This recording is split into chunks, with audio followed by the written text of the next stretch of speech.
João Felix to Milan is a done deal to have the green light on a buy option clause for Matistel. Man City decided to go strong on Nico Gonzalez. Hey guys, Fabrizio Romano here. We are finally at the end of the window. The deadline day is over. The window is over. Many things happened. Let's enter into some bits and details of the stories together.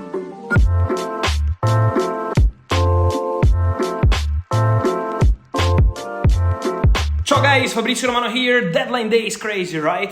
Transfers, rumors, last minute deals, it's all happening, but with OneFootball you get live updates, breaking news and all the highlights from your favorite teams and leagues.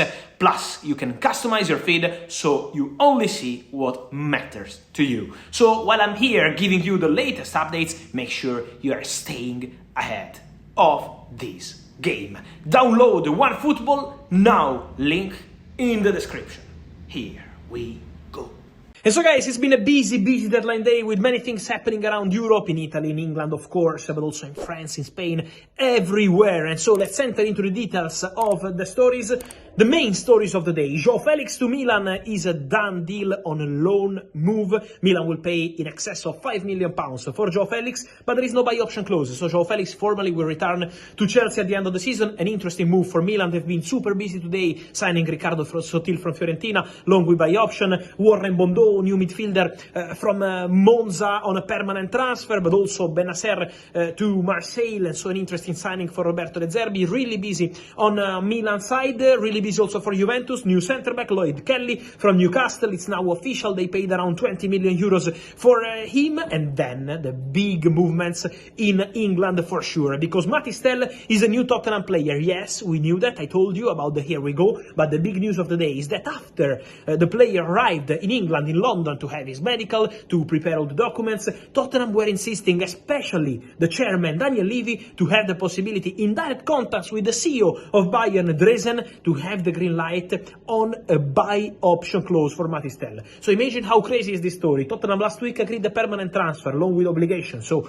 like a permanent transfer, 60 million euros. The player said no. Then what happened? Today they agree on a straight loan, no buy option. The player travels to London, and during the medical, ready to sign the contract, Tottenham wanting to include an option to buy. Bayern says yes, has to be 60 million euros add-ons included. So formally is 55 plus 5, but now the player also accepted this solution. But at the end of the season, in order for Tottenham to trigger the buy option, if they want, after these 6 months, is Matistel who can say yes, okay, let's do it, or maybe no, sorry, I want to go back to Bayern. So the player will have a say in this buy option clause, but still a buy option clause. So Matistel to Tottenham is a here we go. João Felix, we mentioned that one more signing for Manchester City. They are among the superstars, maybe the most active club of the January transfer window. Victor Reis, Kuzanov in the defense, but also Omar Marmoush up front, Yumaba for the future on loan to Lens, but for sure an interesting signing for the future of Man City. But today, new midfielder, exclusive story from 3 days ago, now everything completed. Nico Gonzalez, former Barcelona player,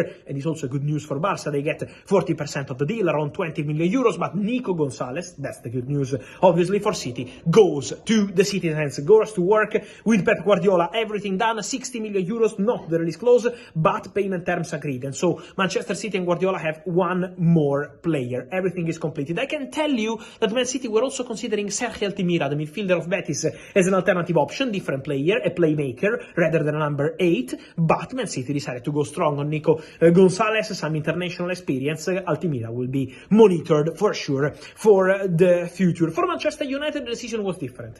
Let's not sign any player on deadline day. They were considering some opportunities. 2 days ago they called for Leon Bailey to Aston Villa, but Aston Villa weren't able to sign João Felix, and so nothing in terms of exit for Leon Bailey. Aston Villa signed Marco Asensio, and Aston Villa were very busy also with Axel Disasi. Another crazy story of this deadline day, because Tottenham agreed the fee with Chelsea for a loan fee, a straight loan, but at the end of the day, Chelsea only wanted to give the player to Tottenham, not to Aston Villa. The problem is that last week, exclusive story, Axel Disasi told to Aston Villa that he was only gonna join them, not to Wolves, not to Tottenham, not to Italian clubs. He wanted to go to Aston Villa, play Champions League football, play for Unai Emery. The problem, no intention from Chelsea to accept till the night, when Chelsea said yes to this opportunity, same loan fee as Tottenham, something around 5.5 million pounds, salary covered, no buy option, and so this is a to Aston Villa is a here we go. For Man United, we said that the only big signing is Patrick Dorgu, also even and Diego Leon for the future, but Patrick Dorgu is the name. Patrick Dorgu is the face of this market. For Manchester United, just the beginning, because then in the summer Man United will change many things. Meanwhile, Manchester United also decided to keep Alejandro Garnacho, and that's the news. I think the player staying at the club. Nkunku at Chelsea, for example, he was an option for Bayern at the beginning of the market. He was an idea for Man United, but he never wanted to leave on loan, and now he's staying at Chelsea. Let's see how it goes in the second half of the season, because I have a feeling that Nkunku could leave Chelsea next summer, so in summer 25, if there is a good opportunity. And then also we're staying at Manchester United. Alejandro Garnacho, who had the opportunity to go to Napoli, but that was never really close because Napoli could offer 50 million euros, and Man United always said we start from 70 million euros. Same as Kvaratskhelia, so that's why the deal didn't advance at any point. It was an interest, but that's it. And then also important to say that Chelsea considered Garnacho, but then they decided to continue with the current squad, to let João Felix go, to keep Nkunku at the club, and to invest up front in the summer. Arsenal did the same. Probably the most asked question of the deadline day: what Arsenal are gonna do? The striker for Arsenal. What we can say is that Arsenal considers several options, dream options like Benjamin Sesko,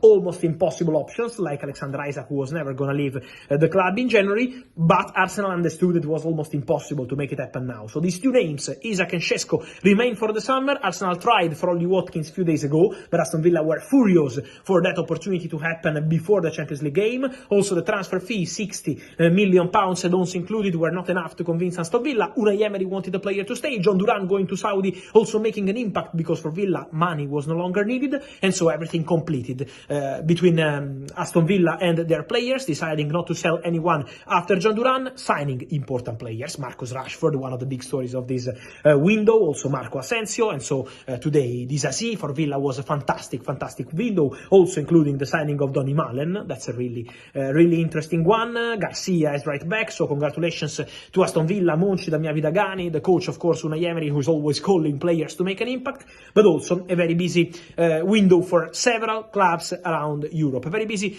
deadline day also for many other sides. Not so busy for the Marinakis family at Nottingham Forest. Usually they always do many things, but an exclusive touch on deadline day is for them. Ndala from PSV Eindhoven, Manchester City, on loan to PSV Eindhoven. PSV Eindhoven will not have the player anymore, going to Nottingham Forest on loan with an option to buy £4 million. Also important to say that many movements took place around Fulham, considering Chukwueze. Then they decided to go for Willian, who returns to Premier League football on a free transfer, as he returns from Olympiacos to Premier League to work with Marco Silva at Fulham. And then, guys, all the rest, we know Ben Chilwell going to Crystal Palace, and many other movements around Europe. Inter signed Petar Sušić for the future from Dinamo Zagreb. This week, he will be in Milano, I'm told, on Thursday for a medical on Friday, and then Inter will have this player from the summer. Many things happening, many things will happen. We know, guys, from now on, we will start with the contracts. Salah, Van Dijk, Real Madrid on Trent Alexander-Arnold, many other things, guys. Get ready, because it's just the beginning of a new era, but this window was crazy, super busy, with many stories. The summer is gonna be even more crazy. And so, thanks for following all the news, as always, here on the channel. And so, guys, let me know your thoughts on this deadline day. I want to know in the comments your favorite deal of the day. How do you rate these moves? How do you rate the strategy of your team?